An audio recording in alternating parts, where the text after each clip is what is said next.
राधाष्टमी की संपूर्ण कथा। राधे राधे प्रिय श्रोताओं, आप सभी को राधाष्टमी की हार्दिक शुभकामनाएं।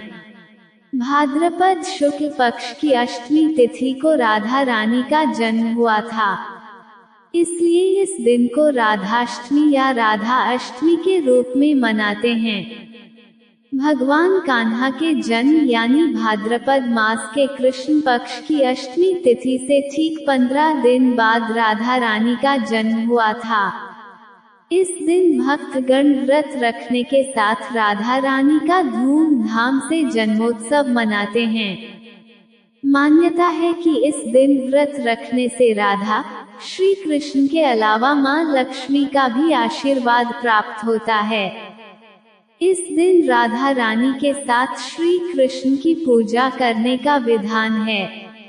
अगर आप भी राधा अष्टमी का व्रत रख रहे हैं, तो राधा रानी की विधिवत पूजा करने के साथ इस व्रत कथा जरूर सुने।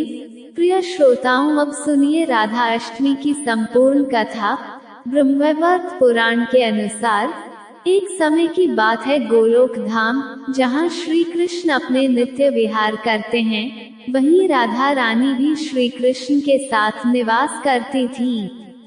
एक बार की बात है, जब राधा रानी कुछ समय के लिए गोलोक से दूर थी, तब भगवान श्री कृष्ण अपनी एक सखी विरजा के साथ विहार कर रहे थे। जब राधा जी को इस बात का समाचार मिला, तो वे अत्यंत क्रोधित हो उठी और तत्काल श्री कृष्ण के पास पहुंचकर उनसे कठोर वचन कहने लगी। राधा रानी का ये रूप देखकर श्री कृष्ण के परम मित्र श्रीदामा को बहुत दुख हुआ। उन्होंने सोचा कि राधा जी ने प्रभु श्री कृष्ण से अनुचित व्यवहार किया है।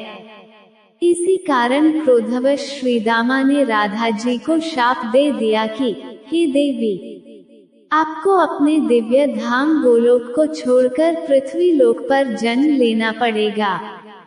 ये शाप सुनकर राधा रानी और भी क्रोधित हुई और उन्होंने प्रतिशोध में श्रीदामा को भी श्राप दे दिया, हे श्रीदामा, तुम भी राक्षस कुल में जन्म लोगे और वहां अपने कर्मों के कारण अंततः मृत्यु को प्राप्त होगे।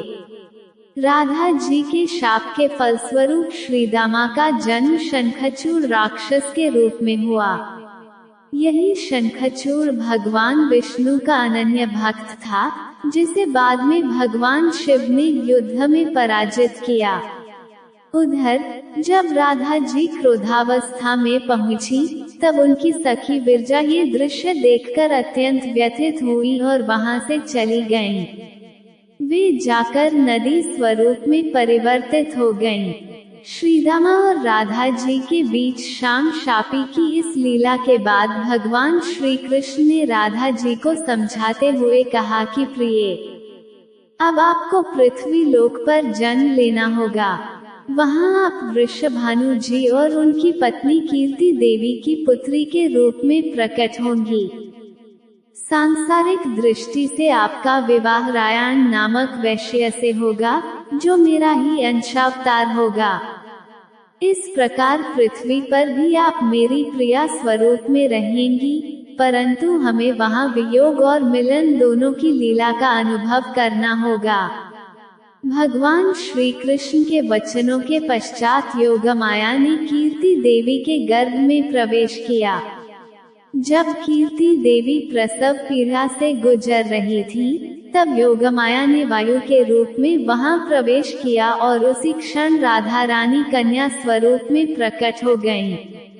इस प्रकार देवी राधा का दिव्य अवतरण पृथ्वी पर हुआ और वे वृषभानु जी की लाडली पुत्री के रूप में बरसाना धाम में पली बढ़ी। प्रेम से बोलिए राधे राधे। प्रिय श्रोताओं, ये थी आज की कथा। उम्मीद है आपको वीडियो पसंद आई होगी। वीडियो को लाइक, कमेंट और शेयर जरूर कीजिएगा। कल फिर मिलते हैं एक नई वीडियो के साथ। तब तक राधे राधे।